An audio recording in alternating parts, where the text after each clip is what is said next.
Good morning everyone. Welcome to my channel Dhani Classes. Today we have to discuss class 8 geography's first chapter resources. ये geography का first lecture है ना।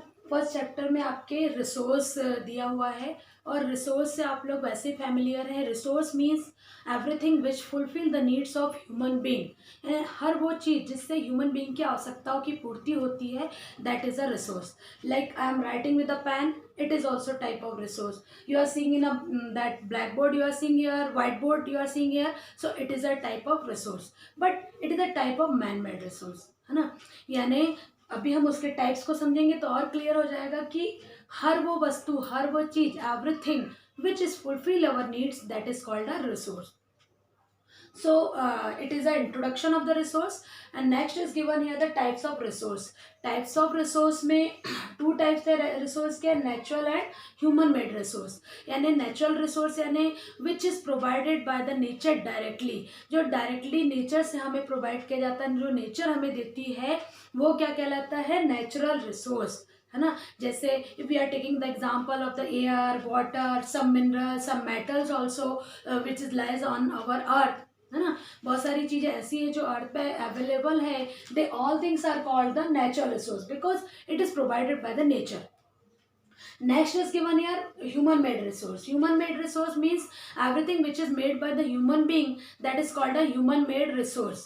यानी जो हर वो वस्तु, हर वो चीज जो ह्यूमन बीइंग के द्वारा बनाई जा रही है. Okay, like I saw the example one, the pen is here, that whiteboard is here. Okay, I am teaching online, so that is online system. That mobile is made by the human being, that is a type of resource. According to circumstances, human being made all these things. So this all things is fulfilling our needs, so that is a called a human made resource. Got it? I hope that you understood the natural resource or the human made resource. मुझे लगता है कि आपको समझ में आ गया होगा natural और ह्यूमन बीइंग रिसोर्स क्या है. Now we have to discuss in this chapter that according to natural resource how they classified the natural resource. यानी natural resource को natural base पर कैसे classified किया गया, मतलब इसका classification क्या है. So natural resources are classified by the development, by the origin, by the stock, by the distribution. Clear? And then I will have to explain one by one. जैसे यहाँ दिया है डेवलपमेंट के अकॉर्डिंग टू डेवलपमेंट, यानी ऐसे natural resource जिनका development होता जा रहा है ना. So according to that two types of natural resources are यार, एक्चुअल एंड पोटेंशियल रिसोर्स, है ना. अब इन रिसोर्स को समझिए. एक्चुअल रिसोर्स क्या होते हैं, ऐसे रिसोर्स जिनकी क्वांटिटी अर्थ पर अवेलेबल है ना, और ये जो है प्रेजेंट में यूज भी हो रहे हैं. Like we are taking a example of the that petroleum, coal, है ना. ये सब क्या है, एक्चुअल रिसोर्स है, क्योंकि हमें पता है कि ये इनकी क्वांटिटी अर्थ पे कहाँ कहाँ अवेलेबल है और हम इसका यूज भी जान रहे हैं. Clear? And second example is potential resource. Potential resource means whose entire quantity may not be known, है ना. यानी जिसकी इंटायर क्वांटिटी अर्थ पे कहाँ कहाँ कितना कितना अवेलेबल है, इसकी क्वांटिटी हमें बिल्कुल नहीं पता है ना. यानी हमने इतना अभी डिस्कवर नहीं किया है. ठीक है, और हो सकता है फ्यूचर में हमें धीरे धीरे पता चलते जाए और हम उसको फ्यूचर में उसको डेवलप करके उसका यूज कर सकें. सो टेक्नोलॉजिकली उसको चेंज करके हम यूज कर सके. सो ऐसे रिसोर्स को हम कहते हैं पोटेंशियल रिसोर्स. पोटेंशियल रिसोर्स का एग्जांपल हम ले सकते हैं लाइक विंड एनर्जी, है ना. विंड एनर्जी से रिलेटेड आपने देखा होगा कई हरियाणा या कई ऐसा प्लेस है, ओपन प्लेस है जहाँ पर विंड मिल्स चलती है. विंड मिल्स जो है वो ओपन की गई है, बट ऐसा भी है ना कि कई प्लेस पर कहाँ पर अवेलेबल है वो अभी पूरे वर्ल्ड में कहाँ अवेलेबल है उसके बारे में हमें इंफॉर्मेशन नहीं है. नेक्स्ट है based on their origin. Origin based पर देखो, ओरिजिन बेस्ड पर क्या होते हैं, biotic and abiotic and living being और नॉन लिविंग बीइंग भी कह सकते हैं, है ना. ओरिजिन बेस्ड पर हम इसको टू टाइप्स में डिवाइड करते हैं, abiotic and second one biotic. Clear? So biotic क्या होते हैं, अबायोटिक क्या होते हैं. Biotic, it means that all the living beings are called biotic resource, and all the non-living things, that is called a abiotic resource. So can we take the examples of the biotic resource? Biotic resource like plants है ना. On that other और भी things है जैसे natural जो मतलब living things हैं, that is called abiotic. Abiotic में हम क्या ले सकते हैं, लाइक सॉइल है, रॉक्स है ना, अच्छी जो ब्लैक सॉइल है, it is a type of resource but it is coming in a biotic resource. Clear? Third one is stock. Clear? So stock, according to stock, it means we can say that we know very well this resources stock is where, मतलब ये stock मतलब resource का stock कहाँ available है, ये कहलाता है stock के बेस पर क्लासिफिकेशन। जैसे हम कह सकते हैं इसमें कोल है, पेट्रोलियम में कहाँ कहाँ पाया जाता है, उसका स्टॉक कहाँ है, ज़्यादा मात्रा में कहाँ पाया जाता है ना। जैसे अरब कंट्रीज़ में हम कहते हैं कि रॉयल वहाँ ज़्यादा पाया जाता है ना। So that is the stock of the natural resource.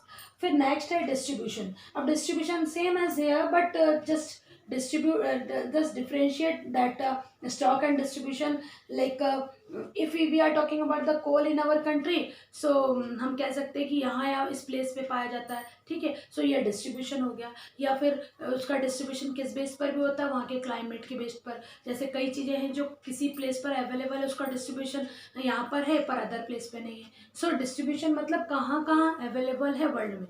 ये हो गया नेचुरल रिसोर्स का classification. Next topic human made, human being resource या human made resource, you know very well that all the buildings or school, colleges and technological things, instruments, all the things which are fulfilling our needs, that is called a human being resource or human made resource। ये clear हुआ। फिर next topic है human resource. Human also as a good resource, human being also as a good resource. Like I am taking example, suppose in our country that are illiterate person, so they are not the good resource of our country, है ना। लेकिन if we are talking about the literate person, some scientists, some doctors, some teachers, they are a good human resource। यानी ऐसे resource, ऐसे human being जिससे country को भी फ़ायदा हो, सोसाइटी को भी फ़ायदा हो और इंडिविजुअली जो है वो आसपास एम्प्लॉयमेंट क्रिएट करे, वो क्या है, ह्यूमन, एक गुड ह्यूमन रिसोर्स के अंतर्गत आता है। और ह्यूमन बीइंग क्या है, एज अ नेशनल रिसोर्स। अब आप नेक्स्ट हायर क्लासेस में पढ़ेंगे कि ह्यूमन बीइंग को एज अ नेशनल रिसोर्स माना गया है। Okay, that main topic given here, resource conservation and sustainable development.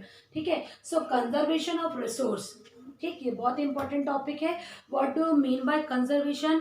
So conservation it mean that the resources are reducing day by day, nowadays we are seeing everywhere.